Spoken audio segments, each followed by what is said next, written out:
Bon día. As chufas para ti chegaron, pero ainda che queda unha. Pero antes quería tamén dicir que esta homenaxe a Agustín, que evidentemente me parece absolutamente xusta, pero ten que ser tamén para todas as persoas que fixeron que o espírito que mantén os equipos de normalización lingüística chegase até hoxe.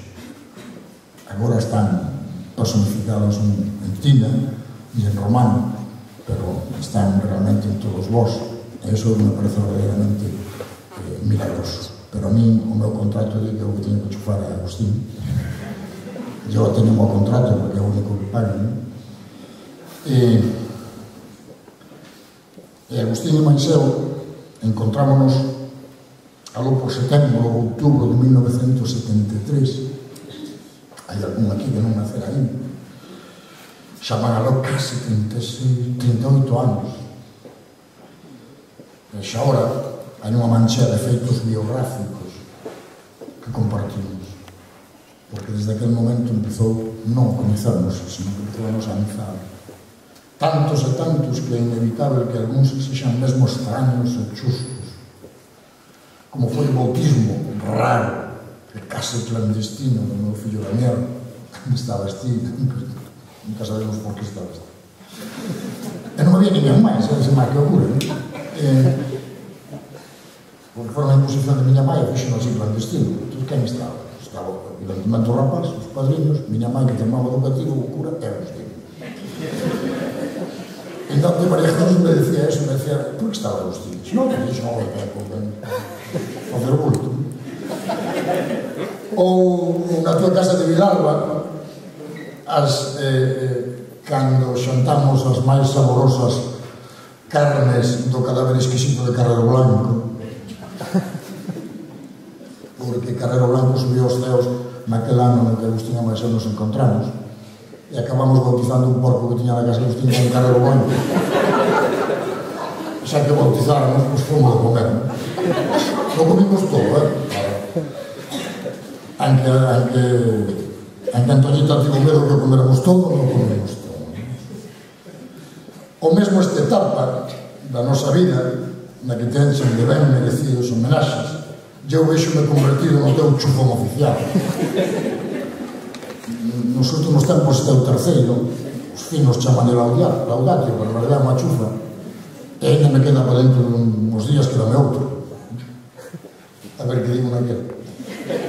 Ben, mas imos a aquel momento do inicio, a aquel encontro primeiro no que compartíamos cousas que nos fixeron mutuamente recoñecíveis. Podía valer o feite de sermos ambos e dous chaireros, que é, por obra e gracia de Manuel María, máis que un lugar de nacemento, un xeito de estar no mundo. Tamén puido ter sido o cinema, unha fiestra pola que entramos ollábamos o mundo, aquela mergullante fábrica de soños que habitábamos. Os libros, aqueles obxectos máxicos que pronto comenzamos a intercambiar e que nos permitían tamén a xeito de fantásticas fiestras ollar o interior dos seres humanos e de nos mesmos. Nos libros inclúo xa ahora a poesía, xa que naquela altura principei eu a recibir por parte do mestre de doutorado as primeiras leccións de valentoloxía na procura da miña humilde diplomatura na materia. Non pode faltar a referencia ao amor polo oficio docente e a consciencia daquela do moito que estaba por facer, da necesidade de inventar o propio oficio coa axuda de Freinet, de Paulo Freire, do Crego de Barbiana e a súa carta na mestra, de Iván Illich, de Suchodolski, e de tantos outros que tiñamos por guías e que, como podedes ver todos vós, bandean desde o cooperativismo escolar á desescolarización. Non menos identificadora era para nós a afinidade ideolóxica situada claramente no antifranquismo e que incluía unha manifesta opción polo recoñecemento público total e político da nosa identidade galega, e polo mesmo camiño que chegamos até aí, tamén nos recoñecemos mutuamente no idioma porque falábamos, mas tamén porque o arrelábamos, porque vivía en nós o desexo de universalizalo, quero dicir, facer da lingua dos galegos e galegas dun sempre que nos precedía o idioma de todas as galegas, de todos os galegos que andaban a carón de nós, o camiño que se abría e se abre diante da nosa ollada de seres que desexamos habitar o futuro como fillos e fillas desta nación. E agora, valente, mariñeiro que levas a barca do pasar, na enxarcia paxariña inda di o seu cantar. Agustín entrou neste oficio do ensino na procura de algo que naquel outro da enxeñería non atopaba. Puido ser o cantar dunha paxariña que, como ao santo da Armenteira, lle entrettivese o paso do tempo, mas non nunha actitude puramente contemplativa, senón na acción de axudar a reparar no canto, de levar a escoitar e comprender o canto de todos como o propio canto. Crear un xeito de entender o oficio docente como algo que nos contén a todos, docentes e discentes, nun anceio común. Sabermos quen somos para sermos o que somos. O verbo crea o movimento da luz do fondo das maruradas augas.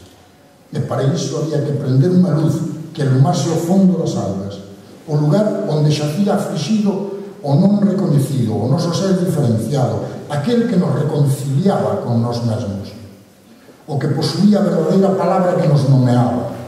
Había que aprender a aprehendela, e para iso había que ensinar a ollar para ela reflectida nas almas de cada un de nós e de cada un dos rapaces e rapazas que sentaban en fronte de nós, e que nos ollaban a agardar polo xesto mágico, pola palabra esconxuradora que había de facerlles ver que esa luz era producida polo brillo da historia, dos avós, dos pais e das nais, do lugar e do sentimento que a todos nos enxendra.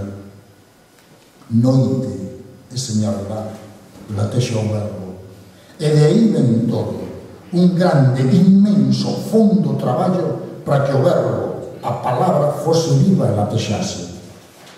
O Gabinete da Reforma, coordinación, normalización lingüística, en galego, Vigo, en galego, Vigo vai, a planificación lingüística dos centros educativos, título que me fai lembrar o tempo de cando a lealdade era un valor que non tiña prezo en mercado e a presenza da traición parecía un imposible. Unha vida entregada a iso que tanto medo agora lles pon nomear, a normalización da nosa lingua. Que sexa normal falar galego, vivir en galego, soñar en galego, porque Agustín aprendeu-nos a agardar polo soño de escoitar a nosa fala até o fin de todos os séculos. A nosa loita só foi unha loita polo obvio, sermos galegos en Galicia, algo que parecía un destino inevitable, virou un soño.